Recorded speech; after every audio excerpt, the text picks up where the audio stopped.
I really believe that my sort of the thing that I want to do and see and happen is to see every young adult connected. Wants them connected to God, wants them connected to the people of God, and to the mission of God in the world.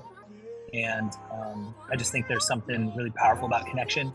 The story of Jesus' invitation of, follow me and I will make you. That invitation of connection to Him creates transformation. Am I the only one who at times has felt really alone and isolated leading a young adult ministry or a campus ministry? I've, along with my wife, Micah, and we've led in the college campus as campus missionaries, as well as a young adult pastor at a local church. And next gen ministry is vital. It's important. The work you're doing is it just matters so much. You're making a difference. But if you've ever felt lonely, man, this conversation's for you. Also, we have an opportunity this August 15th and 16th in Irvine, California. We're meeting at Mariners Church for the West Coast Young Adults Today Leader Conference. And man, we are excited to build something really special together called God's Kingdom. And really, this microcosm of young adult ministry and next gen ministry. We'll be there for 2 days, a Thursday and a Friday in SoCal. And leaders from Montana, Nevada, Arizona, California will be joining us. This is the second one we've ever done. But man, I'm telling you, this event won't be the same without you and your team there. And so if you've ever felt alone, man, plug into this community. There's coaching communities, there's other options and opportunities for you to move further faster in your faith, in your personal leadership, and also in leading young adult ministry. And today's conversation is with our friend Charles Stoicu. Charles is the young adult pastor at Eastside Church, and they're a multi-site church. So if you've ever thought about starting a young adult ministry, if you're leading in a multi-site church or in a model where you have a network of small groups, this is going to be a lively conversation. I know you'll love it. We enjoyed having it. And so subscribe to this channel on YouTube and this podcast. Be sure to share it with others in your team and your friends. We'd appreciate it. It'll help us reach more listeners with the message of young adults today. Psalm 145:4 says it best, man, that one generation is to tell the next of the marvelous deeds of God. So let's do it. Until then, check out this conversation. We'll hope to see you in SoCal, but enjoy our conversation with Charles Stoicu right here on Young Adults Today. What's up, guys? Hope you're feeling alive right now. You're listening to the Young Adults Today podcast. I'm Micah Keneally. Josiah Keneally. We're your hosts today. We're joined by our friend Charles Stoicu. How are you, man? Doing well. How are you guys doing? We're doing great. Spring is sprung, I think, here in the Midwest, hopefully. So we're enjoying some sunlight. I know you guys in Cali get experience that almost every day. So good for us. We have no idea what that's like. You guys had a pretty warm spring up there up in Minnesota. We did, and we'll take it. For sure. And Charles is the young adult pastor at Eastside Church in California. We wanted to get into talking about some young adult ministry at Multisite Church, but we want the listener to know if you're new or newer, we drop new episodes every single Monday to help you start your week off strong and grow in your life and your leadership. Appreciate it when you share this message with others. It helps us reach more listeners with the message of young adults today. And going off script right out of the gate, we've talked before, Charles, and you have a personal mission statement. What is it? And unpack it. How did you arrive on it? That's a good question. Well, I really believe that the thing that I want to do and see and happen is to see every young adult connected. Wants them connected to God, wants them connected to the people of God, and to the mission of God in the world. And I just think there's something really powerful about connection. The story of Jesus' invitation of, follow me and I will make you. That invitation of connection to Him creates transformation.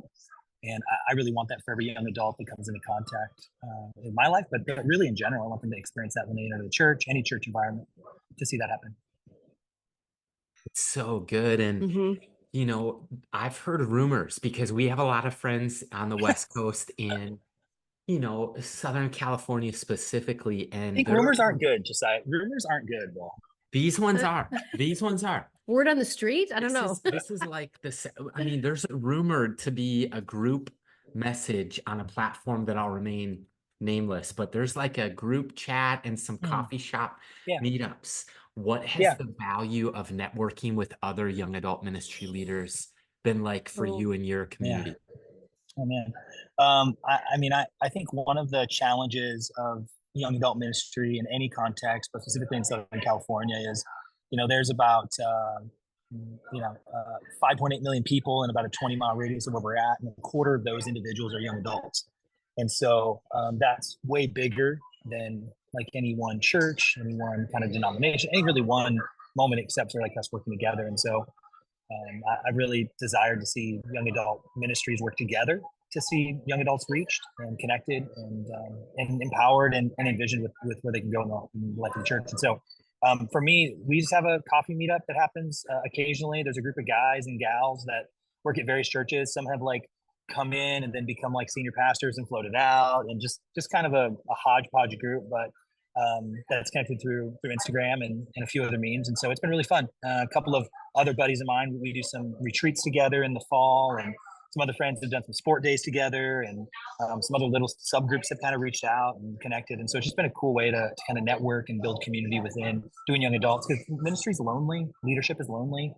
And so finding friends that you can do ministry with, and partner with and pray for and support each other in and cheer each other on is really important.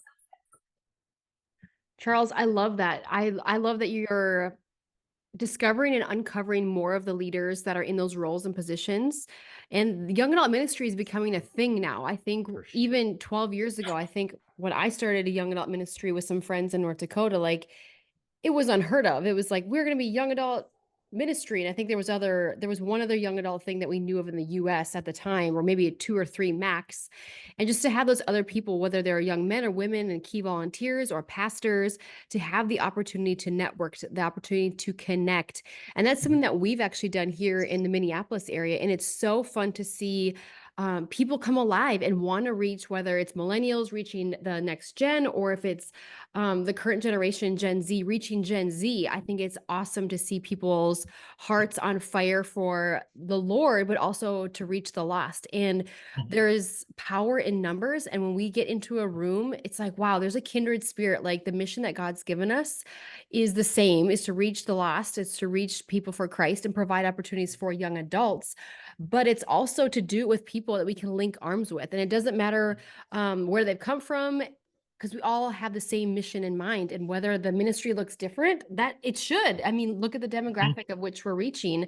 There's different people that we're going to reach that others aren't, and that they're going to reach that we're never going to have access to. So to have a room filled with those people, whether you're in the Midwest or on the West Coast, is nothing but like an honor and a privilege to serve alongside other brothers and sisters in Christ, and to cheer each other on in the process, to know that you're not alone and you're on my radar, but you're on heaven's radar. So that's the fun part that we kind of get to lean into, that we've even been able to do here in the Midwest.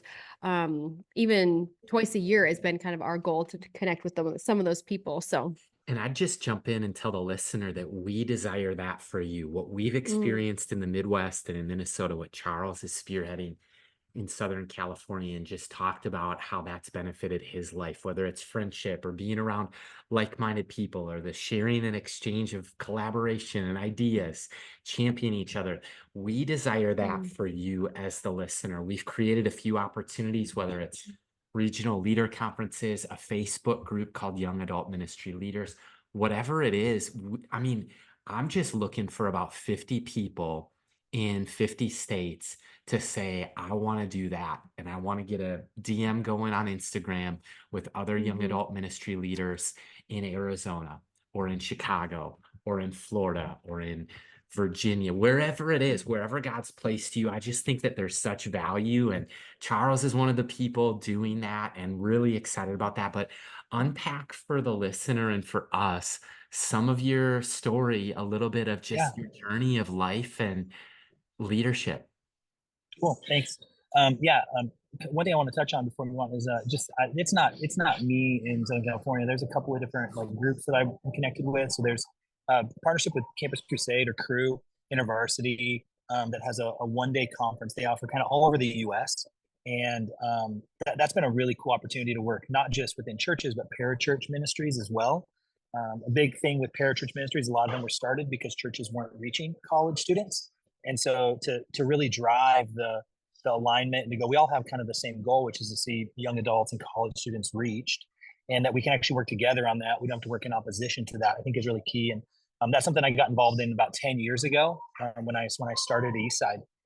And my journey to young adult ministry was not one that I would have predicted.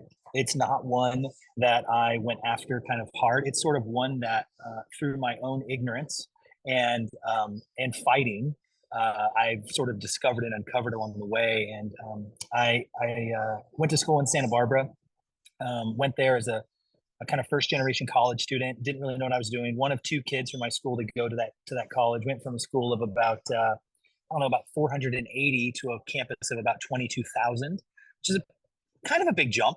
And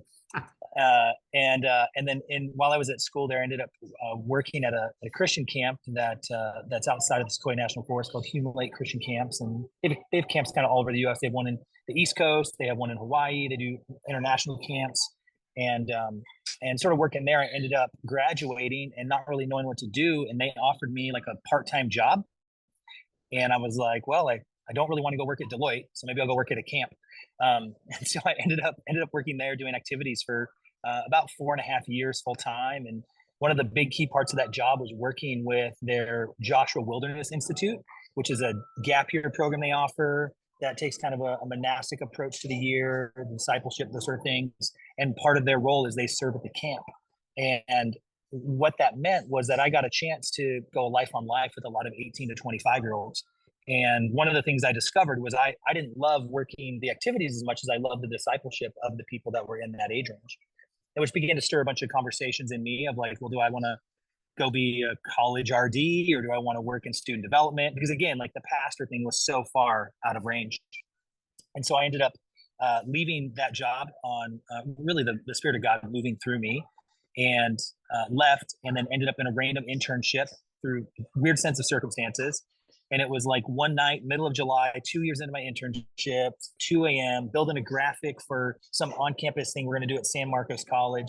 And it like literally like eureka moment hits me and is like, oh my gosh, like this is the best job on the planet. Like what have I been doing my whole life? And so it was a really clear like calling moment of the what. I just had no idea where or how. And at the time I was serving in that church, and the woman I was dating was at Eastside, and I was actually helping her with stuff. And so kind of on weekends, I would help out at Eastside serving, and then I'd go do my internship role and bounce back and forth. And then sort of ended up at Eastside out of some conversations after that about a year later. But I didn't really know I was going to be in ministry. I didn't know that was going to be the place. Every example of ministry person I ever saw, I didn't want to be like at all. And so to be called into it, I'm now the weird guy that I didn't like growing up. Like that's kind of the funny part of it. So. Oh my gosh. I'm glad you went there. And thanks for sharing your story, because I think it's so important. I think you said something key that we desire for every single one of our listeners, whether they're in ministry or they're a young adult themselves, is saying, how do I get to do this? This is the best job on the planet. And I don't care what it is or where it is, if it's honoring God and it's drawing people to the heart of Christ and they're able to be themselves in that space and use their skills, their talents, their treasures in a timely manner that He's gifted us with. I think that is one of the best feelings in the world, is like, okay, Lord, what are you going to do with us today? What do you have us to do? And we get to do this. We don't have to. So for young adults and ministry leaders to feel like they've discovered something that maybe fell into their lap or they stumbled upon when it comes to a form of ministry that has not yet been done, that's exciting, because that's what puts wind in our sails each and every single day, is like, okay, Lord, here we are. What do you want to do with us? And what do you want to do to interrupt our day that we can draw people closer to the heart of Christ? And speaking of Eastside, like that's kind of where you reside now. What does your actual ministry look like? If you could share with the audience, like, how do you structure things? What does it look like? How do you facilitate everything? And the how. So Eastside, I serve at a church in Anaheim that's a multi-site church, Eastside Christian Church. We have campuses in Bellflower, in Redlands, in Irvine, in Park Rapids, Minnesota, in Las Vegas, and online, among other kind of ideas. And that wasn't where it was when I got there. Like we were on one campus church. We've moved to multi-site over the past about 10 years. I'll celebrate 11 years on staff in August. And our young adult community has grown in that time as well. And so we meet in the midweek gathering piece. We leverage groups for kind of deeper connection, and we leverage teams for people to express and use their gifts, skills, and talents. One of the key components, though, I think to our space, and I don't think this is unique to every church, but it's unique in what we've done over the last 10 years, is a real desire to find mentors or coaches for every one of our leaders, so that like none of our leaders are leading alone. And it's a great way to involve like the whole church in the discipleship process of the ministry, not just me and whoever's on our young adult team. And then also, if and when I ever do leave, those people aren't tied to just me relationally; they're tied to like other individuals in the church. There's a network of people that can care and support them, but which has been really cool. Is we're in this cool stage right now where out of COVID, we had a bunch of people that kind of engaged in the ministry and jumped in, and strangely enough, about a year after that, they started dating, and now like literally in the last like probably 5 or 6 weeks, there have been 3 or 4 engagements. Like there's been probably 10 engagements the last year, just of young adults kind of moving into that space. And so, which I think is the real win for the church as a whole.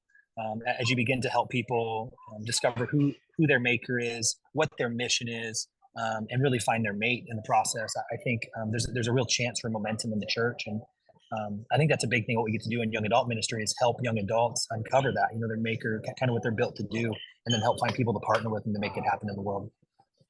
But as for our gathering piece, like we meet in a gathering space on all of our campuses. We meet at round tables for the reason that we value connection. So we create questions that actually kind of help set the tone for the message. We want to kind of help people, engage as they come in from their crazy week. We want to help kind of use the questions and the conversation to kind of align their hearts and minds with what we're talking about. We want to use the teaching moment to then establish like a truth or something for them to reflect on or act on. And then we want to use the worship response in the back part of the service to give them a chance to respond to that and kind of take that out into the week. And then in terms of groups, we have all kinds of groups: guys groups, girls groups, hiking groups, study groups. And that's Eastside Strategy. We're like a free market group strategy at Eastside, so there's a lot of options for that. And then teams, like finding ways to serve and use your gifts and talents and skills in whatever way you can. I'm tracking with you. And to circle back to something you said, I think that the young adult pastor of all the staff members on a church, I think probably the young adult pastor is going to officiate as many weddings as anyone. Because oh man, I don't know, man. It's a cool privilege.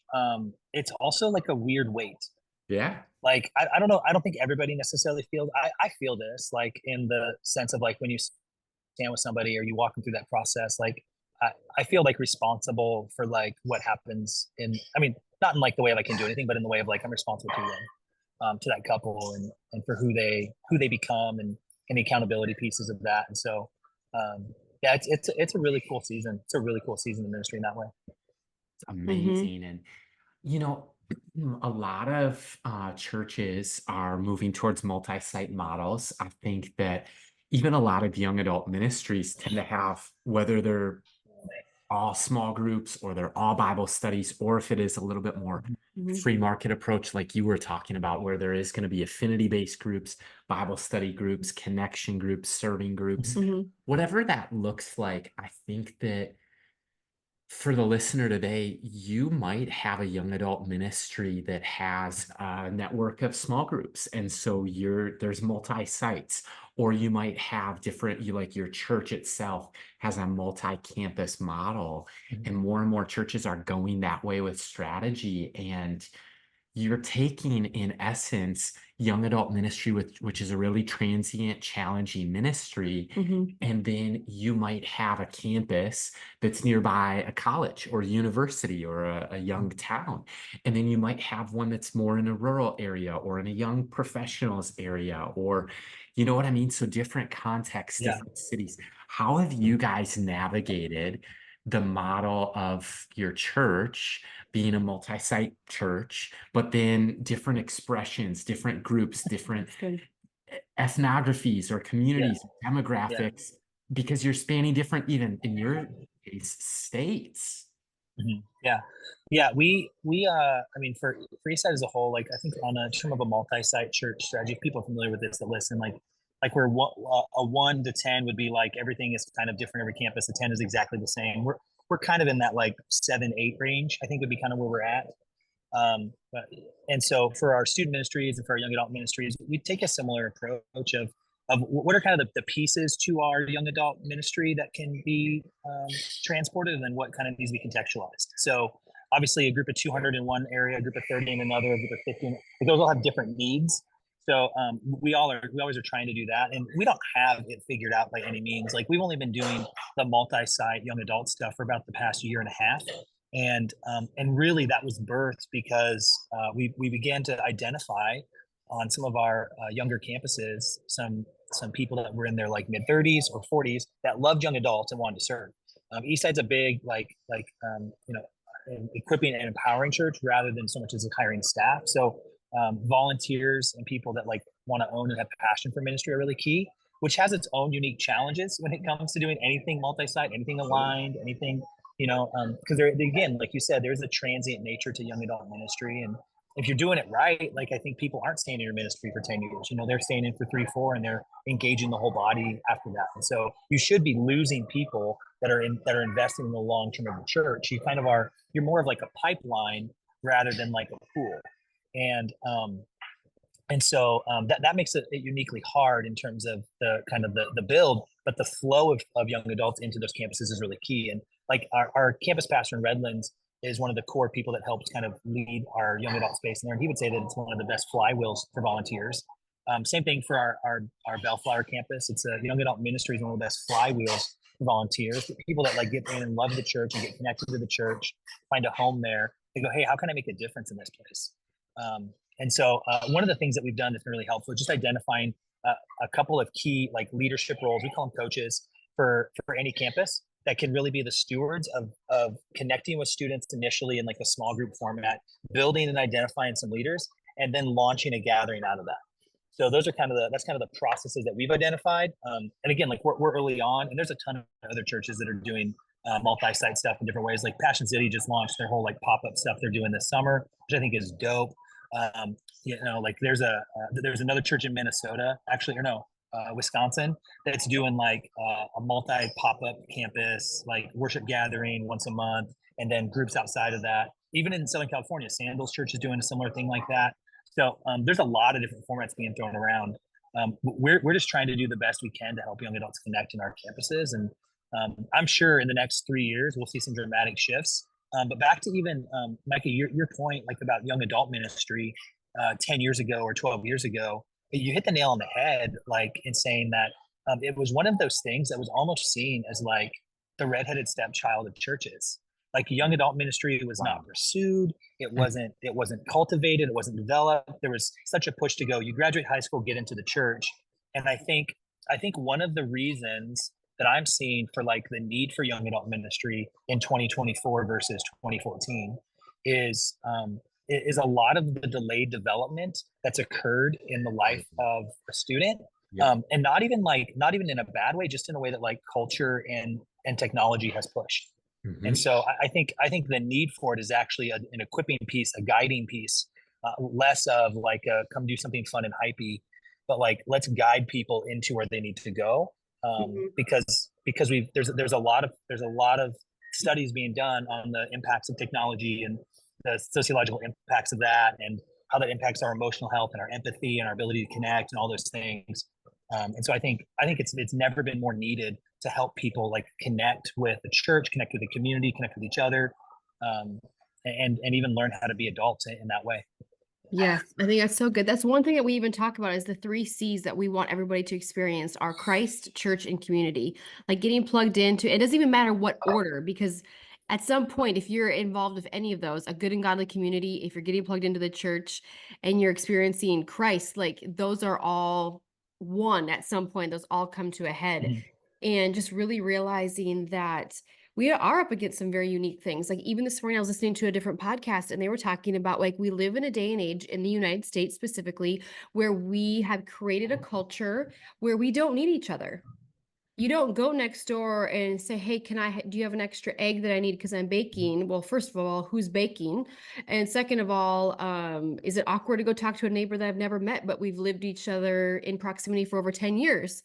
Like in other countries, in Uganda or wherever they have like huts and stuff, they view it as a privilege, not even to have a front door, because that is an opportunity for community to ebb and flow, to come and go, to build in those villages. About 150 people make up a village, and the likeliness of somebody, no matter what age they are, living 20 miles outside of that is almost unheard of. You live within 20 miles of where you originated, and we live in a day and age which is so unique and so amazing. Even I was talking to my hairstylist today, and she's like, "Micah, last night I was in Washington State, and now I'm here doing your hair." Like, that's just wild to me. Like, less than 12 hours ago I was in a whole different state. I'm like, well, that's the opportunity for technology and travel and things that the whole US and world are experiencing. But even just the dynamic of, we've created a society of which we don't need each other, which leads to no community, which equals loneliness.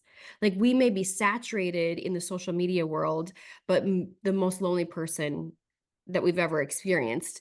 And you can be in a room of 10,000 people and still feel like you're lonely. You can be in a marriage and still feel lonely. And that's, all those are very unfortunate. And what I'm getting at is Charles, I would love to hear what do you feel like maybe the young adults that you've been able to serve are up against, or some of the Yeah. uniqueness Yeah. when it comes to the fast-paced life, busyness, Christ, deconstruction, whatever direction you want to go. What has been one of the most unique challenges of reaching young adults that you've experienced in serving them? Yeah. I mean, you just named about 10 things. So I'll just pull one out of the hat right there, you know.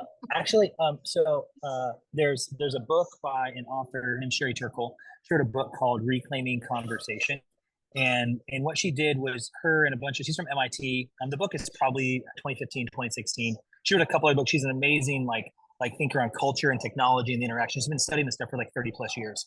Her and a group of colleagues talked about this study where they began to study individuals that were like ages of like 11 to like 19, and they followed them through. And so they started to kind of look at these individuals, back 2008, 2009. They began to look at these individuals who were in junior high, and begin to kind of observe them. And what they observed in watching these individuals that were junior hires, 12-year-olds, is that their social interaction skills and cues were more like 4, 5, and 6-year-olds. And so the book kind of goes on to tell this kind of the data and insight of one of the major hurdles that we're facing in young adult ministry today. And this is like more of an illumination to me. I'm sure other people that are listening to this, maybe you guys learned this a while ago. You're smarter. You guys got this.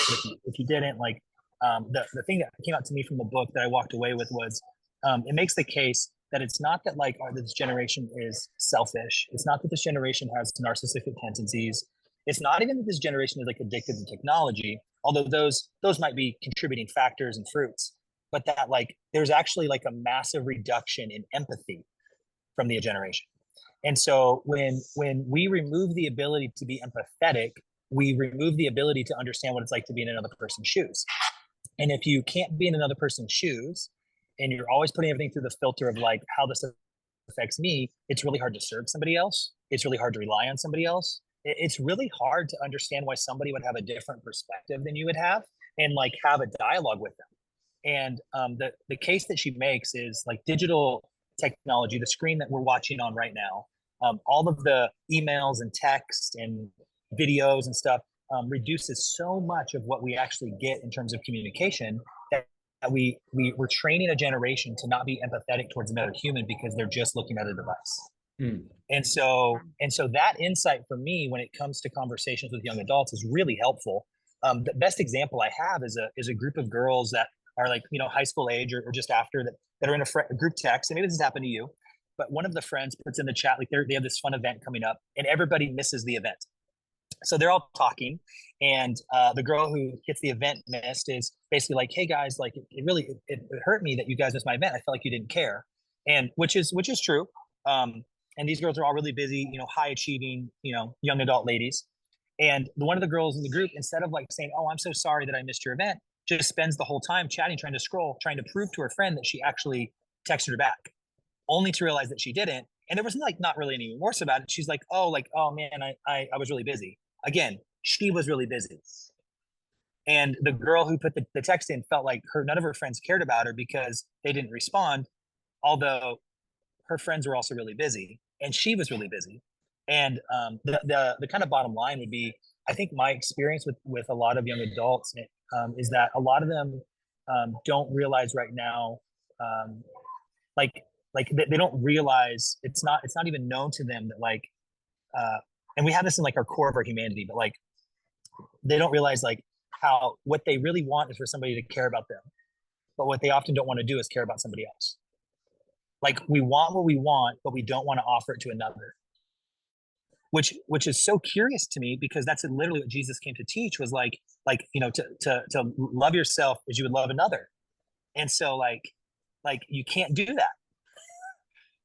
Which I think is like such a cool like illumination piece, and it's been really really helpful for conversations, understanding like why people ghost people, understanding like even some of the cancel culture stuff that's occurred. Like if you can't empathize with somebody in another camp, you can never have a conversation with them, which means you can never really connect with them. Well, sorry, you can't have community with them. You can connect with them. We've replaced community for connections. Like we replaced being in conversations for comments. We replaced like being able to serve another with likes and like taps and whatnot. And so I think that's the biggest challenge we face is isolation is the fruit of a society that doesn't have empathy for one another. Yeah, I think that's so good. One thing I've just been realizing is just the word critics. Like, I feel like this is going to age me right now, but I remember growing up and watching like a blockbuster film, and it was like Siskel and Ebert give it 2 thumbs up. There are people who would watch the films, they studied film, they would like rate it on all these different things, from the plot line to the climax to the ending to the characters to the delivery of the message and the whole movie and production itself. And I'm like, but they spent hundreds and thousands of hours of their life watching films to be able to do that. And I think when we remove ourselves from community, we isolate our souls from what we're intended to do and how we're intended to live. And then we become critics and critical of everybody. So we've been watching American Idol, and this is only our second year, like literally watching it together. And we picked out our favorite top people, and they're actually in the finals. And I'm like, some of the comments that some of these people hear is so heartbreaking, because one, I'm just like, they have an incredible voice.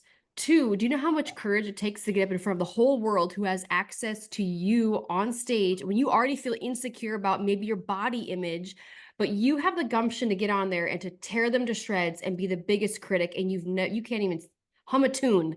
You know what I mean? So I'm like, that's where I'm like, my heart for the generation is that we don't become critical critics, but we become loving Christians, and we can remove the barriers of differentiating experiences and opinions, and really just realize like, hey, guess what? We're all sinners. We all shall fall short of the glory of God. Apart from him, we can do nothing. And the cross, at the foot of the cross, it is an equal playing field. We are all on the same ground. And I guess what my biggest prayer is, like, we would have the ability to empathize and stop criticizing, because it's easy for my insecurity to come out, whatever that may be, and poke holes in somebody else's character because it's something that I lack, or maybe it's something that I'm actually wrestling with. Like, that person's so sarcastic. Oh, wait, but I'm sarcastic, or whatever it is, I love that, Mike. I mean, I think that, again, that's the key. And I think that's the challenge, right? I think that's the leadership challenge for anybody in a young adult space, is like, is if you can understand the root of the problem, you can then lead people to solutions. And I think honestly, like, I think that's probably one of the hardest parts, is it's easy to kind of take the fruit challenges that come up of like the cancel culture, people talk about toxic relationships or whatever. But like when you go believe, and that's why that book was helpful, and some conversations. There's another podcast I listened to from the Bible Project a couple weeks ago that was on Jesus' teaching on generosity and the power dynamics and playing the game. And like that, it keeps coming up to me, like how like the challenges that people have are when they wrestle to connect. It's because sometimes they don't have the tools to do it. So like the skills to have conversation in person are totally different than the skills to have conversation online.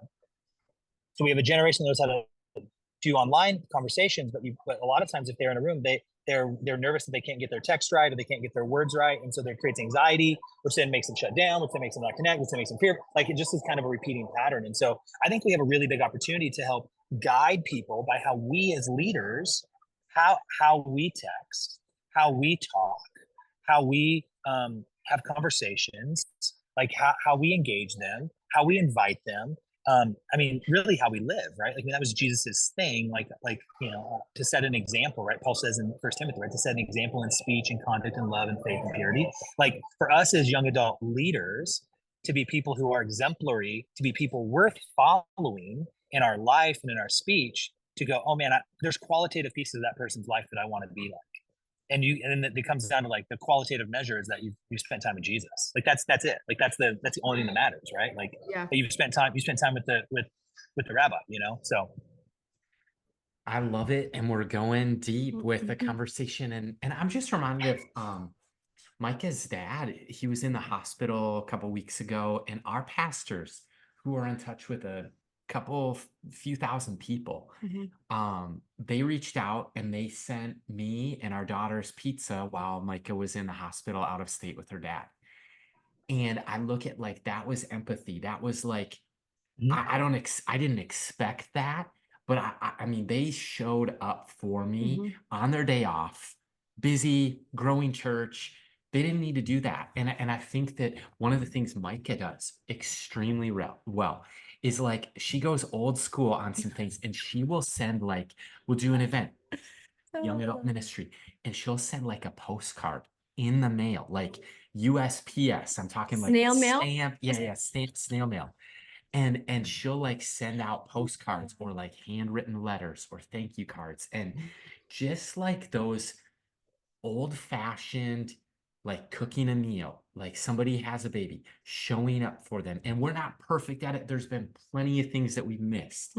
But I mean, I just look at like, how does that make somebody feel who maybe doesn't have a church or maybe has questions about God or has been hurt? Right. And so I just think of the ways that like everyone I've ever met is open to having a relationship with somebody, a friend, a pastor, being prayed for. If they go, what is it?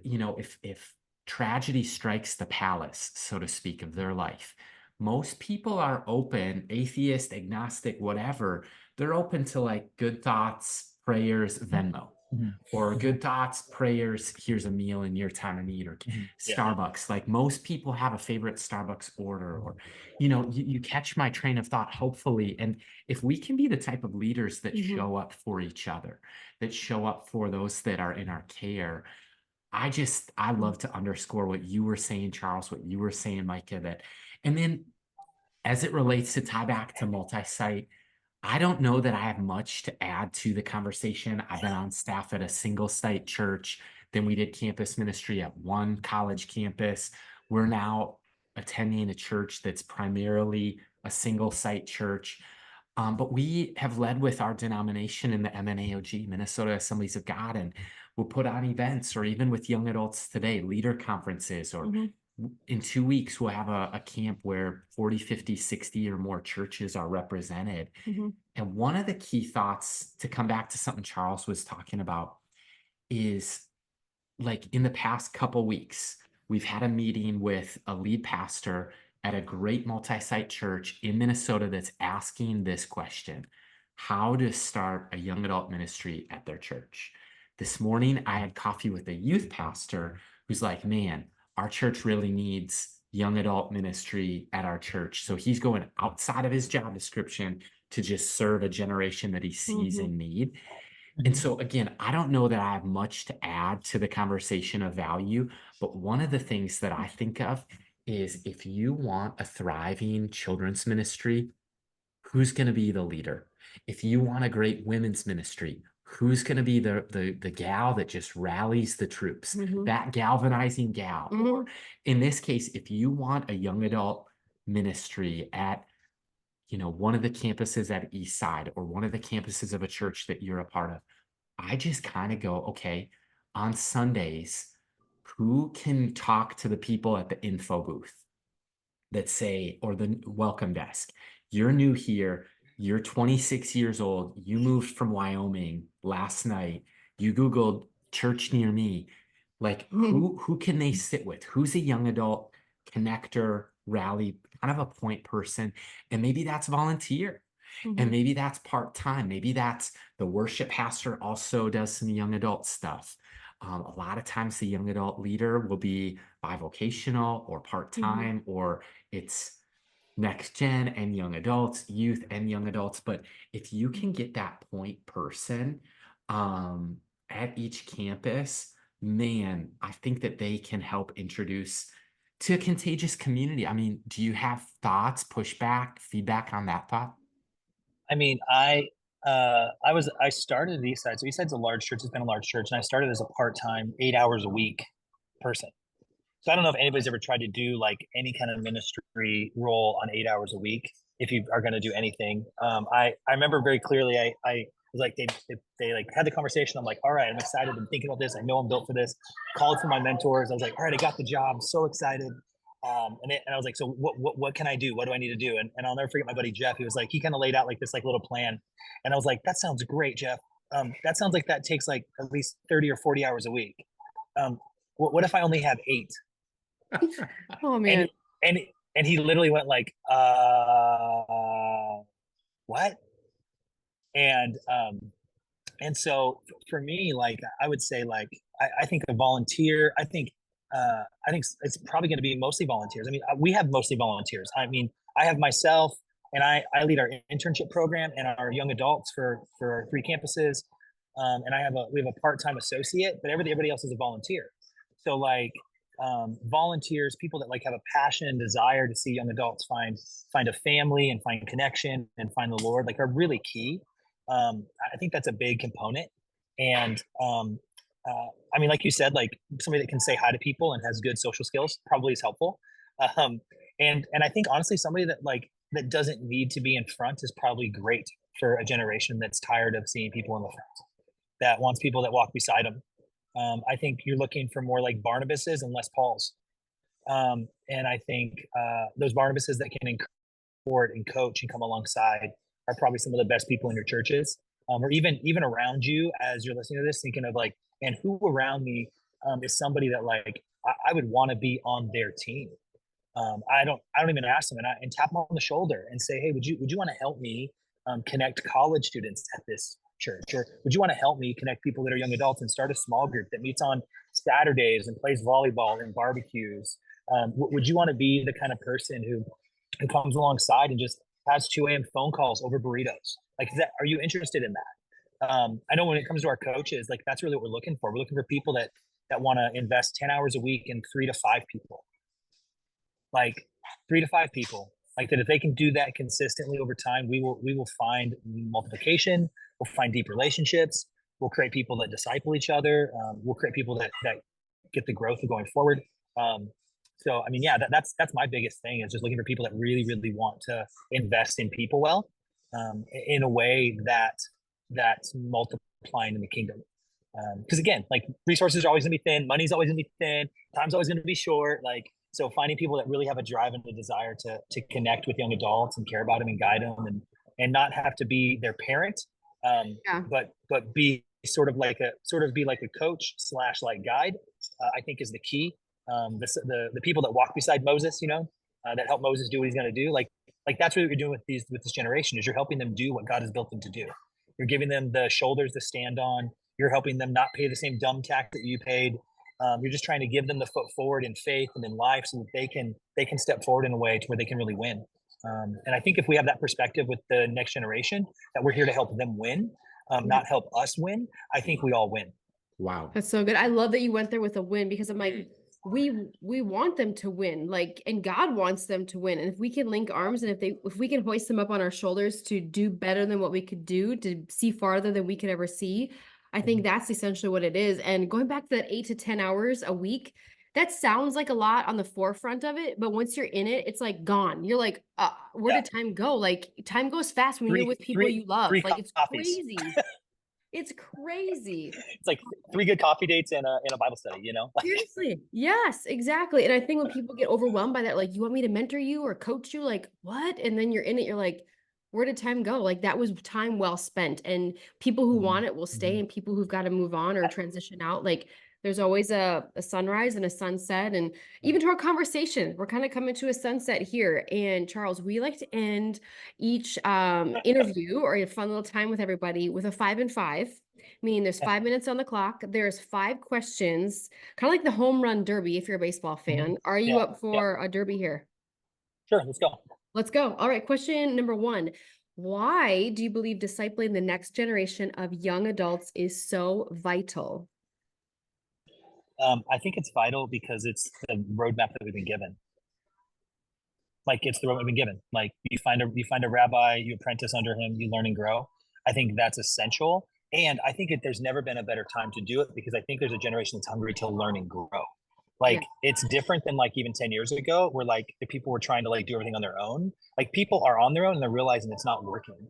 Like secularism's falling apart, like the solopreneur life is falling apart. Like there's a reason you see all these coaching things pop up because people are looking for guidance and direction and somebody to walk with them. So I think there's never been a better time to want to disciple people.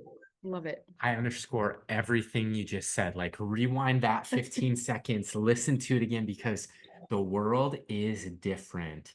Like, oh my gosh, I just can't agree more. It's difficult to exaggerate what you just said. And what's a hobby that if you had a day off, what are you doing for fun? Well, I had a lot of hobbies and I had kids.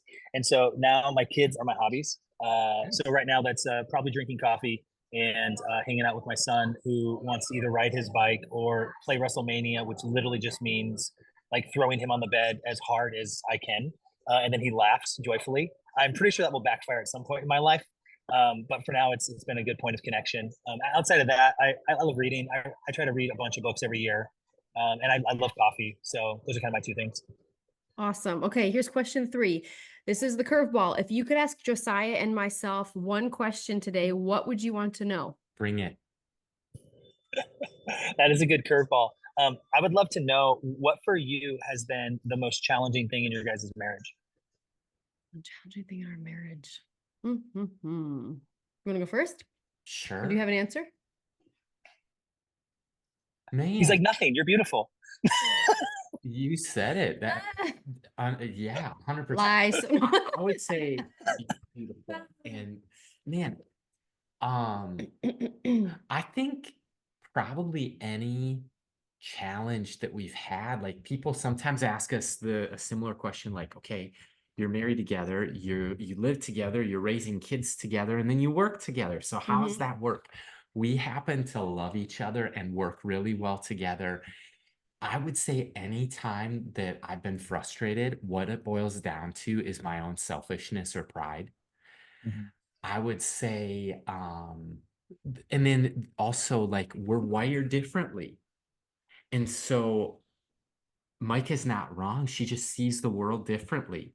And we were joking the other day, like we happen to we'll have Ken Coleman on the show soon again. And he's like America's career coach. So to prep, we took his latest Get Clear assessment. And so we were reading about each other's personalities, and she's like, oh, this is you to a T. It's like 22 pages worth. Like, did you read this one about yourself? and she goes like, you're great at teaching. But she goes, the teacher's downfall is that if you get frustrated when people don't learn the way you teach. And she goes, AKA, you talk louder and slower. It's the same sentence. I'm like, just because you're talking louder and slower does not make it any easier. I'm not stupid.